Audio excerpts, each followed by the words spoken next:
तो क्या आप लोग भी कन्फ्यूज़ रहते हो, परेशान रहते हो इस बात को लेकर कि पूरे दिन हमें क्या खाना चाहिए मसल बिल्ड करने के लिए, फैट लॉस करने के लिए? तो कोई बात नहीं, आज हम सारी कन्फ्यूज़न को दूर करने वाले हैं। एक बात और, ये वीडियो इंपॉर्टेंट होने वाली है बिगिनर्स और इंटरमीडिएट दोनों के लिए। तो अगर आप मील्स को मिस नहीं करना चाहते हो तो वीडियो के एंड तक बने रहिए। तो आज मैं आपके लिए लेकर आया हूँ फुल डे ऑफ ईटिंग, जो आप एज अ बिगनर यूज़ कर सकते हो और अगर आप चाहो तो इंटरमीडिएट लेवल तक भी खींच सकते हो। इस तरह के मील्स बताने वाला हूँ। आपको तो पता ही होगा कि कैलोरीज को काउंट करना एज अ बिगिनर कितना मुश्किल होता है, तो अब से आपको कोई भी मुश्किल नहीं होगी, क्योंकि आज मैं आपको कुछ आसान तरीके बताने वाला हूँ। आज आपको बस पोर्शन साइज मीन्स कितनी उसकी क्वांटिटी है, कितने कप, कितने स्कूप, वो याद रखने हैं। एक इम्पॉर्टेंट बात और, अगर आप बिगनर हो, इंटरमीडिएट हो या फिर एडवांस ही क्यों ना हो, मोस्टली ना आपके फूड सेम ही रहते हैं, सिमिलर ही रहते हैं, चेंज नहीं होते हैं। बस उनकी टाइमिंग चेंज होती है थोड़ी बहुत और उनकी क्वांटिटी थोड़ी बहुत चेंज होती है। तो सबसे पहली मील जो आपकी आती है वो है ब्रेकफास्ट। तो ब्रेकफास्ट में आप ओट्स ले सकते हो। ओट्स एक कॉम्प्लेक्स कार्बोहाइड्रेट फूड है, यानी कि ये धीरे धीरे डाइजेस्ट होती है और आपको दिन भर सस्टेन एनर्जी, कंटिन्यूस एनर्जी देती रहती है, जिससे कि आपको बरोबर एनर्जी मिलती है। साथ ही साथ ये प्रोसेस्ड नहीं है, तो ब्लड शुगर स्पाइक होना या फिर इंसुलिन स्पाइक होना जैसे प्रॉब्लम्स नहीं होते हैं। तो बिगनर के तौर पर ये बहुत अच्छा होता है। और अगर आप इंग्रेडिएंट्स ऐड करना चाहते हो इसमें, अगर आप इंग्रेडिएंट्स ऐड करना चाहते हो तो क्या क्या इंग्रेडिएंट्स ऐड कर सकते हो वो मैं आपको बता देता हूँ। सबसे पहले लेना प्लेन ओट्स। अगर आप मसाला ओट्स बनाना चाहते हो, मसाला ओट्स खाना चाहते हो तो लेना प्लेन ओट्स, बट उसमें नमक मिर्ची ऐड कर लेना, बट ऑयल का यूज़ बिल्कुल मत करना। अब मान लो कि आप ओट्स बना रहे हो, ठीक है, तो क्वांटिटी की बात कर लेते हैं कि कितना ओट्स लेना है। तो आपको लेना है 1.5 scoop, maximum 1.5 scoop. Whey protein का जो स्कूप है ना, उसी का मेजरमेंट बता रहा हूँ। 1.5 स्कूप ओट्स लेना है। उसमें आप ऐड कर सकते हो एक या फिर आधा बनाना, आधा एप्पल, और स्वीटनेस के लिए आप ऐड कर सकते हो किशमिश और ऐड कर सकते हो बादाम, जिससे कि आपको मिलेंगे हेल्दी फैट्स, जो कि बॉडी के लिए बहुत इंपॉर्टेंट है, जैसे कि ब्रेन फंक्शनिंग, स्किन हेल्थ, उन सब के लिए। अगर आप इसमें किशमिश ऐड करते हो तो आपको स्वीटनेस के साथ साथ मिलेंगे माइक्रो न्यूट्रिएंट्स। चाहो तो आप इसमें दूध ऐड कर सकते हो, एक या फिर आधा ग्लास, जिससे कि इसमें थोड़ा बहुत फ्लेवर आ जाएगा। एक इंपॉर्टेंट चीज़ और, कि इसमें प्रोटीन के इंग्रेडिएंट को इंक्रीज़ करने के लिए क्या किया जा सकता है। तो अगर आप वे प्रोटीन ले रहे हो तो इसमें आप ऐड कर सकते हो 1 स्कूप वे प्रोटीन।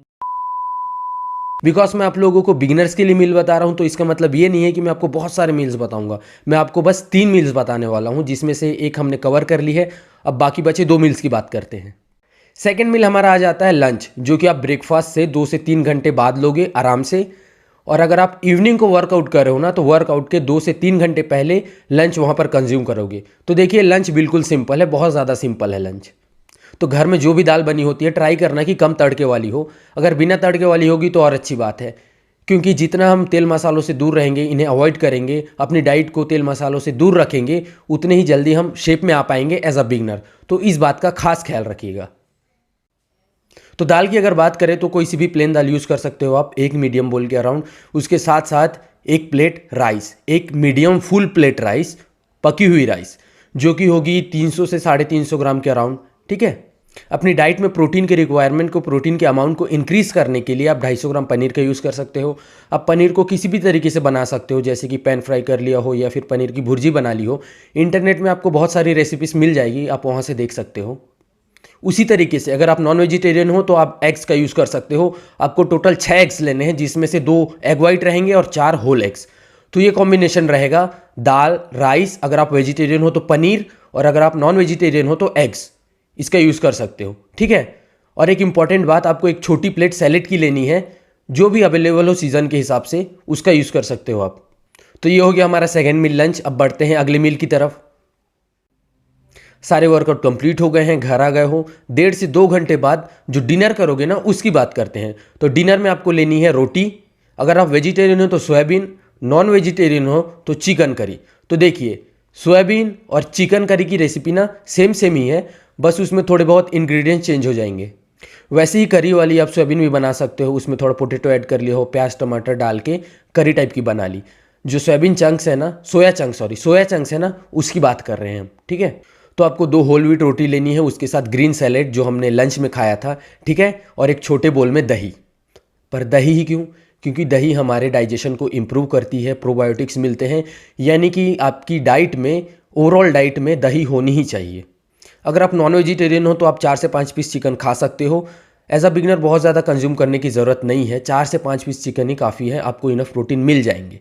तो ये जो मील्स मैंने आप लोगों को बताए हैं, अब आप ये सोचोगे कि एज अ बिगनर हमारी कैलोरीज की नीड ज़्यादा हो या फिर किसी की कम हो सकती है, तो ये जो पोर्शन साइज़ मैंने वीडियो में एक्सप्लेन किए हैं ना, ज़रूरी नहीं है सबके लिए फिट हो। बट जब यूजुअली एक प्लान बताया जाता है ना, तो इसी तरीके से इन्फॉर्मेशन दी जाती है।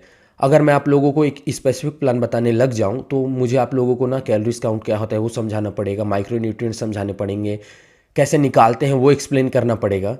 बट अगर एक सिंपल वे में समझना है, बेसिक तरीके से समझना है ना, तो उसका यही तरीका है। अगर आप इन खाने से स्टार्ट करते हो ना, तो आपको ऑटोमेटिकली आइडिया होने लग जाएगा। तो अपनी बॉडी के अकॉर्डिंग आप एडजस्ट कर लोगे। ये स्टार्ट करने के लिए बिगनर्स के लिए सही तरीका है। ऐसा कह सकते हैं कि मैंने आपको एक बेस दे दिया है, तो इसे यूज़ करो, बट साथ में अच्छी ट्रेनिंग भी होनी चाहिए। फिर आप देखोगे कि जिम में आपका स्ट्रेंथ इंक्रीज़ हो रहा है, आपके मसल गेन हो रहे हैं, यानी आपका जो गोल है वो आप आसानी से अचीव कर पाओगे। तो आज के लिए बस इतना ही, मिलते हैं अगले वीडियो में।